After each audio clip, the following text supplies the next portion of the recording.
Hi there, this is Jeff Sklar, and I'm pleased to welcome you to my podcast, The Practice of You. I'm a lawyer in Los Angeles, and I'm fascinated by lawyers who have brought joy and balance to their lives in a career that doesn't always make that easy. In each episode, I'll have a one-on-one conversation with a lawyer who excels professionally, but more importantly is committed to promoting their well-being. Whether athletic, creative, or mindful, there are dozens of ways that lawyers have achieved balance, and we're going to explore that together. You can find this show on all of our major platforms, including YouTube, LinkedIn, Facebook, Apple Podcasts, Spotify, and on our website, sklarkirsch.com. And with that, let's start practicing. Hi, this is Jeff Sklar. Welcome to The Practice of You, and I'm here with Robert Darwell. Hi, Robert.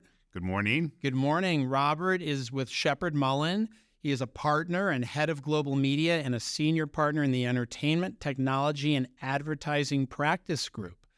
And how long have you been with Sheppard Mullin? I've been with Sheppard Mullin for 21 years now in the Century City office. No, that's a great run, and I know you have an extremely active and thriving entertainment practice. Maybe you can talk to us a little bit about the firm and your practice. All right, thanks. It's a 1,200-person firm. We're a global firm, and again, I've worked in the Century City office for 22 years. I have a transactional entertainment practice, so that means I, generally negotiate contracts and paper contracts as opposed to go to court or do arbitrations. It's also primarily on the institutional side of the business, meaning that I represent studios, banks, networks, streamers. Among the clients that I'm privileged to work with are Amazon MGM Studios, Disney. Within the Viacom family, I do work, Universal, Meta, Wondery, Twitch, companies like that. Great, and you've worked on a lot of very major films. I know you have a few favorites I saw in your bio. What are some of the films you've worked on? Films and television series over the years, probably hundreds of them. Yeah. Some personal favorites. A lot were projects I did for either focus features like Eternal Sunshine of the Spotless Mind, Brokeback Mountain, and then worked with Pathé on Slumdog Millionaire. Loved that movie. Yeah, so those were some highlights. That was a movie that made me want to go to India. Prior to that, it wasn't really on my list of places I had to go to, and something about that movie really made it so fascinating to me. And did you wind up going? I haven't gone yet. That's on the bucket list. I made it. I did a quick trip to India. I mean, India is like a month-long trip at least. Yeah. But I did an 8-day trip one time. That must have been fascinating. Yes. Yeah, it was great. Wow. So we're here today to talk about something else that you do outside of the firm, which is that you're a producer and director of films, and in particular, documentaries. And you have one that you've already done and another one that's coming out, it sounds like imminently within the next few minutes on Amazon. So maybe we'll focus on the new one, and you can tell us about that called Black Uniform, and give us a little background about it. Okay. Yeah, Black Uniform is a feature-length documentary, so 90 minutes. It features the voices of 12 Black men and women who've served in the U.S. military, some going back to World War II and through the various conflicts up to present day. And they share their experiences in terms of why they decided to enter into the military, whether it was draft or enlistment, the time in service, the pressures that they encountered there, and various forms of discrimination, and then ultimately their time outside the military and what they've been doing since.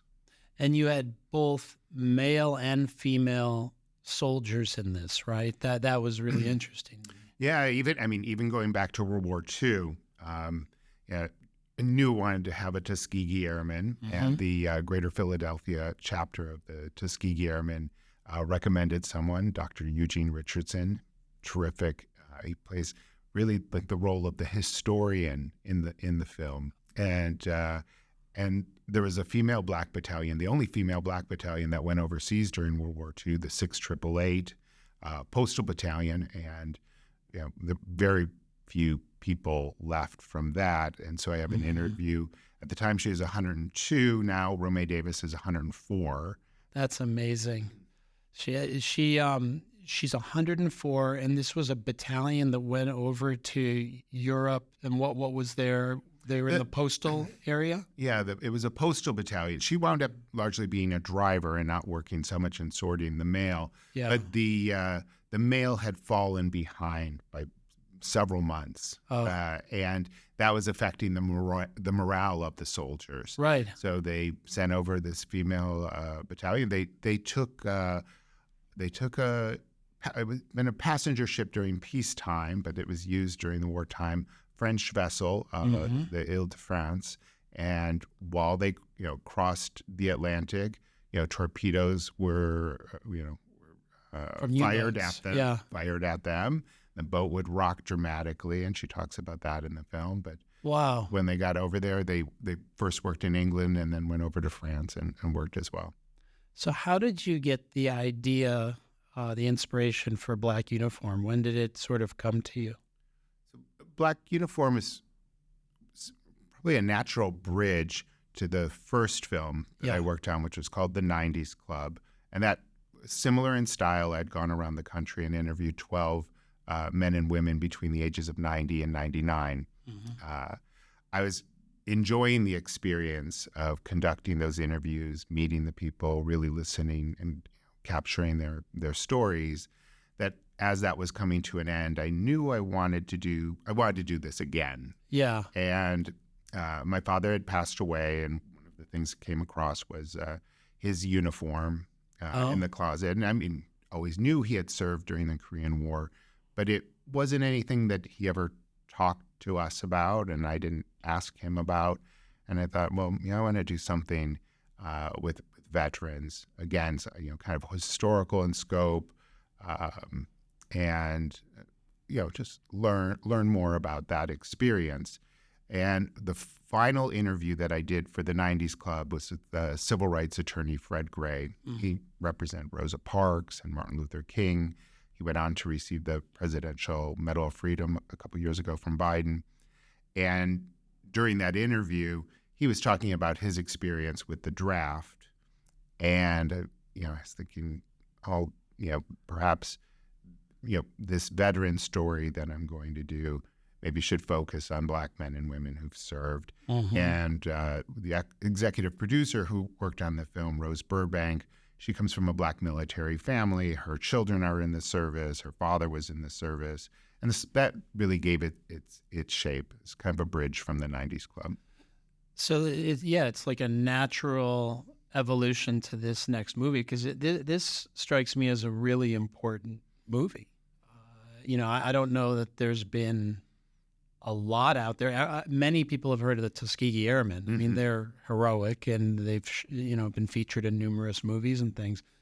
But there's a lot more, I imagine, to the Black experience in the U.S. military than just the Tuskegee Airmen. Right? I think later this year, Tyler Perry is doing a scripted series, a scripted film, I believe, for Netflix on the 6th AAA Battalion. Oh, no kidding. Yeah. This is going to be a documentary, or this is drama? I think it's going to be a dramatic version of their story. Oh, that's really cool. Yeah. I don't know. Look forward to that too. So, how did you find your guests for Black Uniform?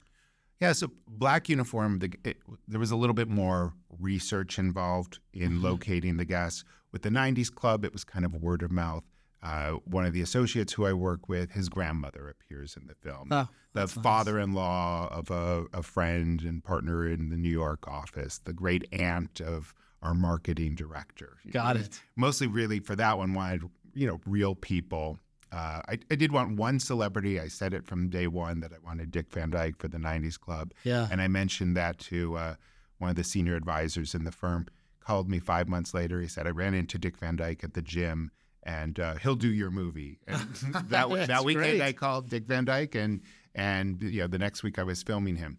But for the 90s Club, again, I knew I wanted, again, both men and women, and from the various conflicts. So, knew I wanted a Tuskegee Airman, So, reached out to the chapter, and they recommended someone. That's for the Iraq War and Desert Shield, Desert Storm. Wound up being able to invite the woman who was the first female to shoot down a Scud missile. No kidding. War. And the youngest interviewee in the documentary is a woman who is the first African American female Army Ranger. That's really cool. Yeah. Is there something, maybe a story or two, that resonated with you most deeply in Black Uniform? Something that jumps out? An overall take was that, there's no singular veteran experience, right? Mm-hmm. Everybody's experience was quite different. And even though it's called Black Uniform, you can't even say that there is a singular, Black military experience or male-female experience. So it was interesting to learn about the differences and what everyone went through. I think maybe the interviewee who connected most, or I connected most with, was the story that Dr. Eugene Richardson, the Tuskegee Airman. He dreamed ever since being a little boy of being a pilot. I was excited to go to flight school and to learn to fly. And when he finished his service, when he came out in the mid-40s, it wasn't a time when Black men or women could be commercial pilots in the United States. So despite having that training and that, he never went on to be a commercial pilot. Because he couldn't get hired, even though he fought for the country. Yeah, not until he got those skills. Until the 60s, I think. Robert Kennedy brought an action that a lot, opened up the door for Black men and women to fly. His son, and I didn't know this going in, but his son had wound up going on to be a pilot with American Airlines. Oh, well, that's pretty cool. There's a nice moment in there where he shows a picture of his son flying him on a flight to Paris for a Band of Brothers celebration. So that was one thing that we talked about that felt meaningful. But I think and it's probably the most powerful moment in the documentary, is when he talks about his time in South Carolina, where he trained at Walterboro Airfield, and on the base they had German prisoners of war there, Nazi soldiers who were prisoners on the base in South Carolina. They had been brought there for manual labor, build roads, put up fences, that type of thing. Those Nazi prisoners had more freedom on the base than the Black U.S. soldiers. They were able to attend the bowling alley whenever they wanted. They could sit where they wanted in the movie theater. But the Black soldiers could only go to the movie theater one day a week or sit in a particular location. So just because they were white, even though they were our enemy, they had more freedom. Right, it's obscene. Yeah. In my family, I have a cousin who is really like a grandfather who's passed away now, and he was a supply officer on a destroyer, and this was in the early 50s. And so his job was to get the food from on shore, wherever they might be docked, and to make the food with his team. He supervised a team of all African-American men, and their job was to run the officers' mess hall right on the ship. And I grew up with this story where they were in Cuba, and I guess there was going to be a party on the boat, and they were going to have the local Cuban women were going to come for a dance, and all the soldiers, they were going to have a big dance on the boat. And my cousin Peter, heard about this, said great, and his guys were getting all, spiffed up, and like all the soldiers were to go. And Peter was in his bunk, and they came to him and they said, they were very dejected, and they said, yeah, we're not allowed to go to the dance. So, Peter's not meant to be the hero in this story, but what he did was he went to the captain of the ship. He said, I need to be relieved of my duties. And the captain said, what, Pete, what are you talking about? And he said, I can't maintain the morale of my men. Said they've been denied to go to this dance. I can't maintain their morale. I need to be relieved. And the captain said, I'll deal with it. And they were allowed to go to the dance. Oh. So that particular one, in my family, we've grown up with a few stories like that. And what you're covering in this film is so important, because the idea that somebody could fly a fighter jet, put their life for every mission completely at risk, have the skills to do it, have the skills to stay alive, get back home, and can't fly a commercial jet. It's just injustice. Right. I mean, of course, this was a time before the civil rights movement had even occurred, and even in during the Vietnam War, by that time, technically, the military had been desegregated. I think Truman signed the act that desegregated the military in 1948. Yeah. But one of the interviewees, Representative Charles Rangel, he served in 52, and he said, "Look, believe me, when I got out of the military in 52, it was still segregated." Right. When you finish the film, and I know it's coming out shortly, it's gone through the festival circuit, right? That's right. With some success. Yeah, maybe you tell us a little bit about that. Yeah.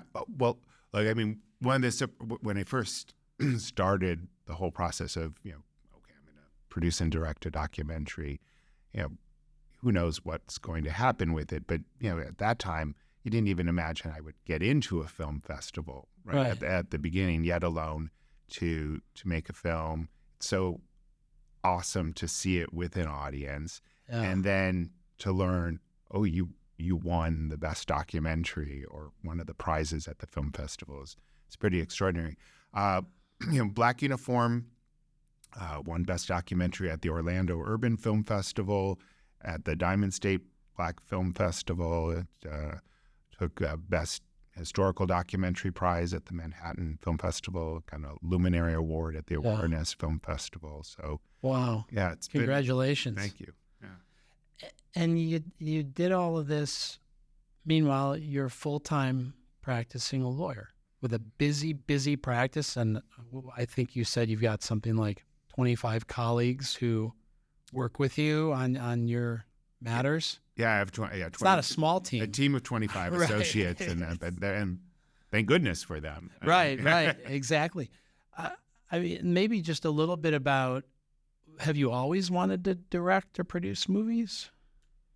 No, not particularly. I've loved movies, and certainly it's nice to combine that passion for something that you enjoy with a legal career. Yeah. I remember one of the first movies I ever worked on for Fox was a not very well-known movie, but A Walk in the Clouds. Mm. And one of the first things they do is send you the screenplay so you can become familiar with it and start thinking about clearance issues and that. And I read it, and Keanu Reeves had been attached to the project, and read through the script. And then one of the first technical deals that you're doing is the casting agents, because they come on very early. And I said, sending over your agreement, but have you cast the female lead yet? And they said no. And I said, because I have an idea. And they put me on a speakerphone. They're like, the lawyer has an idea of who we should cast for this, and like it was going to be a joke. And at that time, she was 19 and not known in the United States. But I said, when I read it, I see Penelope Cruz in the other role. Wow. And they said, they were like, I can't believe it. We want to test her. And wound up doing her test deal, got to meet her, went to get her to sign it. She didn't get the role. It went to another Spanish actress. But, I guess even as a lawyer, I was always throwing out my creative ideas. I think some lawyers would be afraid to do that. They might be afraid to interject their personal view on the art side, but that's really cool that you did that. Yeah. So, I mean, I've long enjoyed oral history and learning about people. Uh-huh. You know, 10 years ago, I had started a daily Instagram site where, and I never missed a day in 10 years. So 3,600 and It's a some hell of a days in streak. a row, where I featured a different bartender or waiter or waitress on my Instagram, and it documented my days and my travels and that. And there was always a little story about that particular individual, where they were from or what they were passionate You did that about. for 10,000 days straight? I did for 10 years straight. 10 years straight. Yeah. So that's more than, it's about 3,600 3,000. and something. And Did you eat out every day? How did you find? some days, maybe I would have 2 photos in one day if I was traveling. But yeah, even the day that I had a knee surgery, and I had to stay overnight in the hospital. It was the nurse that brought me Jell-O. Was the daily server. That was who was feeding me. So I've always loved hearing other people's stories. I've tried to teach my kids when they were growing up to respect their elders and older folks. And I think, again, the trigger point probably was after my parents died in pretty quick succession. You go through that year of a lot of self-reflection. Like, I'm next in line. Right, your mortality. How do I want to spend the rest of my time? Yep. And I guess I've had in the back of my mind the idea of doing something like a wisdom of the ages type of piece for a decade. I thought, now's the time. I'm going to go film someone. I'd met, was the only person who I met prior to filming, a gentleman in New York. I'd met him at a party. He and his wife had just gone to a French New Wave film, and then they were at this dinner party.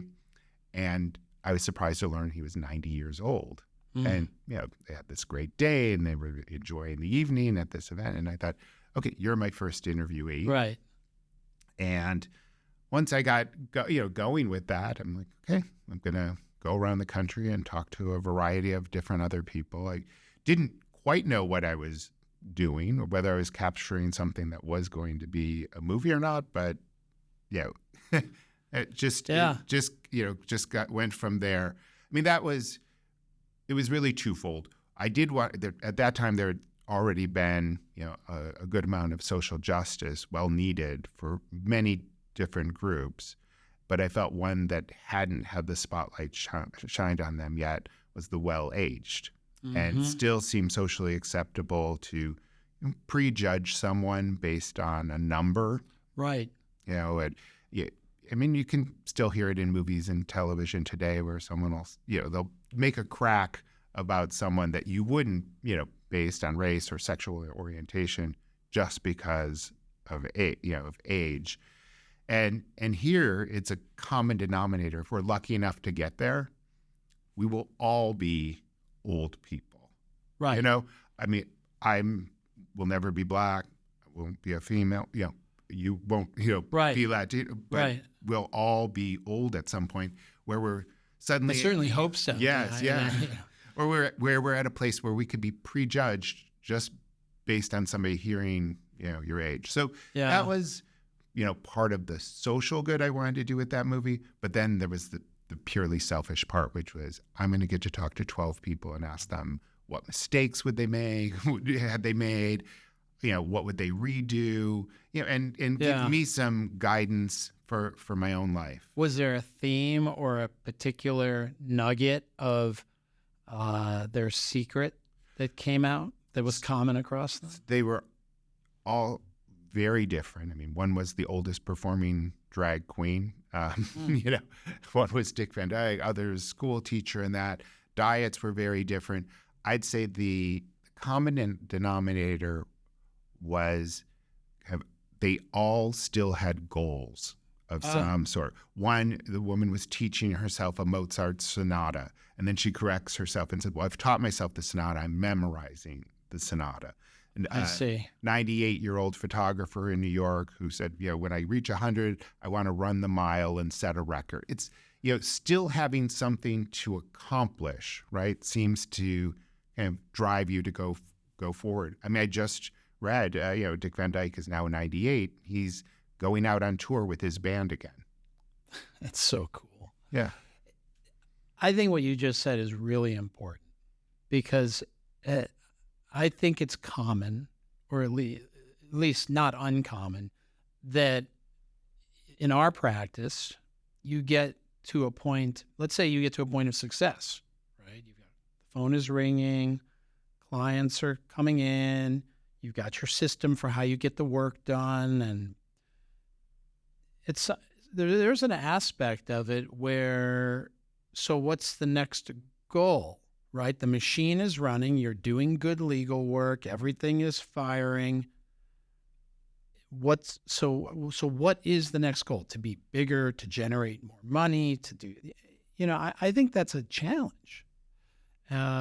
Because at least in my case, my goals, some of them are professional, and then a bunch of them are not professional goals. Or some of them could be professional goals, but they're just more directed toward things I like to do. I've always worked with people kind of very soon out of law school, who are coming out. Mentoring.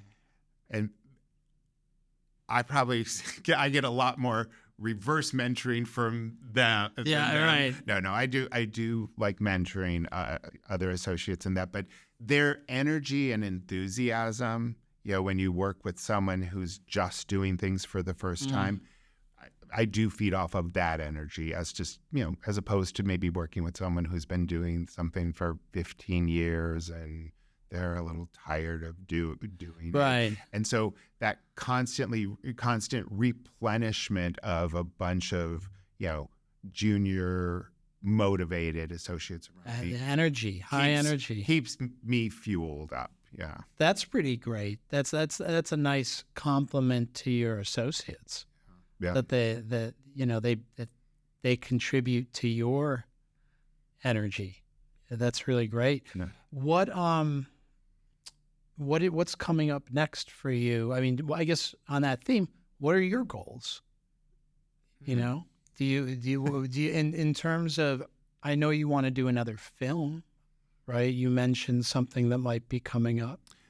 Yeah, I have a third and probably final one in this style of traveling around the country and conducting, a dozen interviews. I have not started it yet, but I'm ready to be going on it. That one would be Crowning Achievement, where I want to interview 12 former Miss Americas through the years. The oldest current living one is Miss 1949. Yeah. And then get someone from the 50s, the 60s, the 70s, 80s, and obviously the pageant has changed, or the nature of the pageant has changed, but I think the focus really will be on the women themselves and what they've accomplished, and how did the winning the crown assist them in what they wanted to accomplish, or what hurdles did it present for them. Yeah, and obviously in that span of time, 1949 to now, women's rights have changed. The idea of what their obligations are or not in the home and careers, and it's a world of difference now compared to that. When I was growing up, I think the pageant was the number 3 most watched show of all of the year, after Super Bowl and Academy Awards. Miss America, and now it's had a cable audience. It's shifted in that. So I think the meaning of a pageant like that has changed, and so I want to touch upon that. And that's interesting. I not a personal project of mine, but in December I was asked to help 2 women producers who want to do a documentary about female flyers in Alaska, where there is a disproportionate number of the pilots compared to the rest of the country are women. And so, in Alaska. Now, why is that? Just people use planes like you use a car here to go to the grocery store and to because there's so many remote areas. That could work here in LA. I would probably get around faster. We would get around faster. I'm waiting for us to be able to teletransport would Right, exactly. change life Beam me up. dramatically. So yeah, I went in December and they just sent me a teaser for it yesterday and it looks great. That sounds really cool. So yeah, I'll hopefully to continue on that project. So what's been the secret of how you are able to do all of this? And by the way, you also live part-time in Paris, right? Which is amazing. And how long have you been doing that? Been doing that. I bought a place in Paris about 8 years ago, but I'd been doing that for some time, even before I had a place, just through rentals and that. And probably going back 18 years ago, I bought a place in Argentina, in Buenos Aires, so I was working several times a year from Argentina. So, and that was way before, 18 years ago in a law firm, which I was in a law firm 18 years ago, barely, but I was in there, and everyone had to be in the office. Mm-hmm.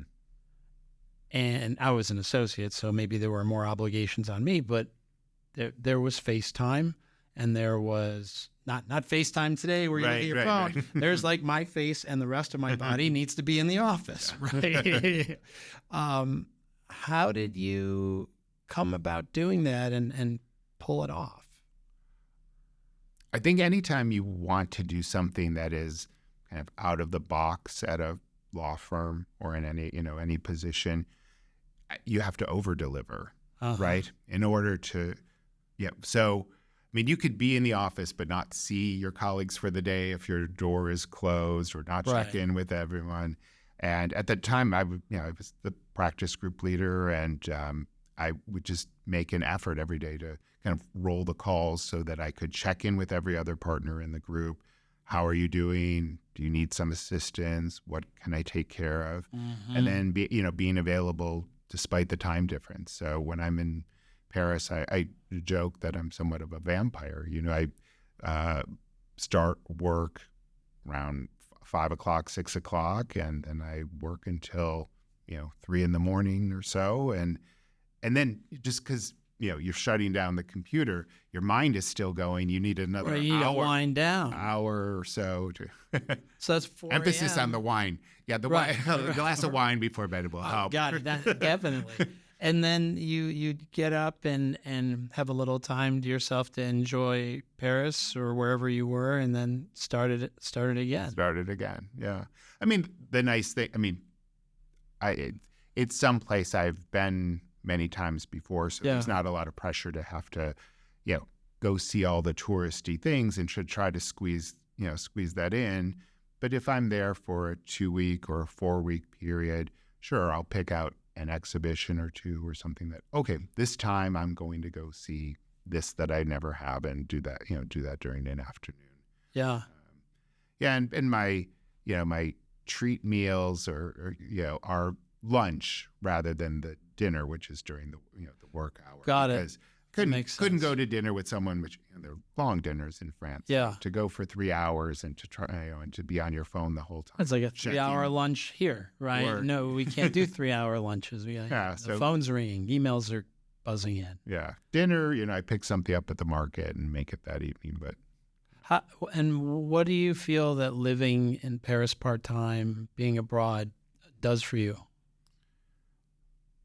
Well, there's always that feeling of looking forward to the trip, which makes you feel good while you're here. I love when I'm there not driving. And just that alone kind of instantly calms me down. At the same time, if I spend time in New York, it's a busy city, much busier than LA, but that notion of not getting behind the wheel, makes you more. Yeah, being on foot in New York is fun. Yeah, makes you more zen right away. I see a different, friend group when. Oh, that's cool. When I'm there. And you speak French, I assume? Pretty well. That's great. Yeah, social French. Yeah. And the walking everywhere. So healthy. A lot more exercise that way. Here, if I go to the gym, I drive to the gym, park the car. In Paris, I walk it's about a 20-minute walk to the gym, cross the Pont des Arts. Yeah. You hear music on the way as you're walking. And even though it's, a walk I've done 100 times, it's still very impressive to look, there's the Eiffel Tower. I'm walking over the Seine. You're having an experience. Yeah. So you're walking to the gym and the trip to the gym is an experience. Then when I get back to LA, I'm excited. Yeah. Again, rejuvenated, happy to see the colleagues and everyone else in the office again. And, So listening to all of this, I think someone might say you've realized what seem like a lot of cool dreams.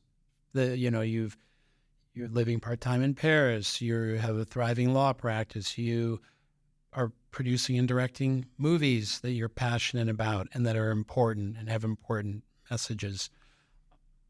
What advice do you have to lawyers who would like to have more of that in their life? How do you balance it all? How do you balance it all? Yeah, I think I got used to starting to balance it all, even in law school. Wound up having our first kid during the second year of law school. At a time when most people are not having children. So it was, juggling being a father, and my wife was studying architecture at the time. So I was doing childcare, studying. I had a job at a law firm during law school, and I was on the Journal. So it seemed, the more I did, the more efficient you become as well. I think the other thing is, along the way, people have definitely told me no, or that you can't do something in my career, or there were hurdles to it. And I find those very motivating. It's, if somebody's going to say there's this roadblock, or you can't people do don't this. do that. That's not done. Then I want to smash through the roadblock, go around the roadblock, jump over the roadblock, like. There's the exact opposite impact on you than they would hope by telling you no. I instantly want to do it. In Argentina one time, it was after I had given a speech at a film festival on co-productions. Yeah. There was a celebratory party. It was December, so it was summertime there, on the roof with some friends, drinking champagne. And I looked over at the DJ, Salt and Pepper Hair. Yeah. And I've always loved music. And I turned to my wife at the time and said, that could be me. And she said, well, you don't have the beat. You don't have the beat. Yeah, that was fighting words. We left that party. We got the beat. We left the party, and I within 5 months I was DJing at a So you're a party. DJ as well.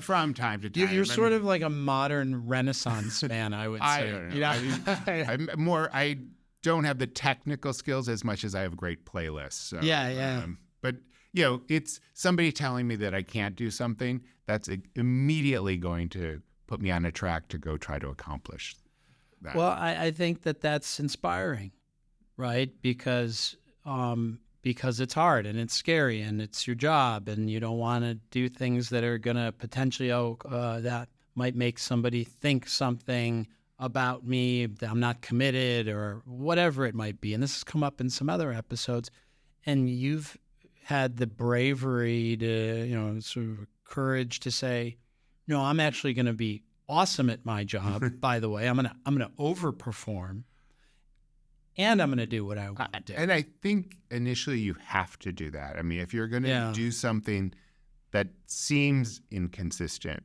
with your job, then you not only have to perform well at your job, you have to perform the bar is even a little bit higher. Right. And I've kind of liked that too. Yeah. That's a motivator. Yeah. I think one of the mistakes that perhaps younger lawyers make is, they always they think that changing jobs is kind of the fix to, putting them on the path to what they want to do. Mm-hmm.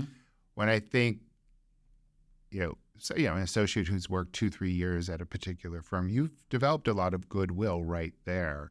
And yeah. I mean, I think many firms, and I certainly know that Sheppard Mullin is like flexible enough that if somebody came and said, I want to start doing this, like, well, I don't want to lose you because I know you're great. Well, you work initially, with it. you do it on top of what you're doing. Yeah. And if someone came to me and said, I'm passionate about opera. I want to be an opera lawyer. Okay. Right. It's like, I bet in 2-3 years, you could become like the opera. How many opera lawyers do you know? You can, if you can build it, you can be it and accomplish it. You just have to be able to, in that case, you have to work toward it. You have to make your opera practice, but if it's fun for you, it doesn't feel. Yes, it's extra work. This podcast is extra work for me, but it's fun for me, so it doesn't feel like work. And I don't know. I guess as I got older, you see how all of these interests and things that you're doing, do connect you to so many other people and can lead to business generation in a way that, that wasn't a primary purpose that I did this, but it just happens that way because you're out and about and you have a profile and you've done something. Yeah. I mean, when I bought the place in Argentina, I didn't speak Spanish, and I can understand Spanish now, but I don't really speak it very well. And I would meet people in the entertainment industry that were there, but it wasn't strategic. Like, I came to Argentina to build business. And, one of the clients that I've had for the last 15 years is the top independent distribution company, based in Argentina of all Latin America, Sun Distribution. Huh. And that just happened, again, by pursuing my passion of being there. Yeah. Even though it wasn't something that I had, imagined would lead to business.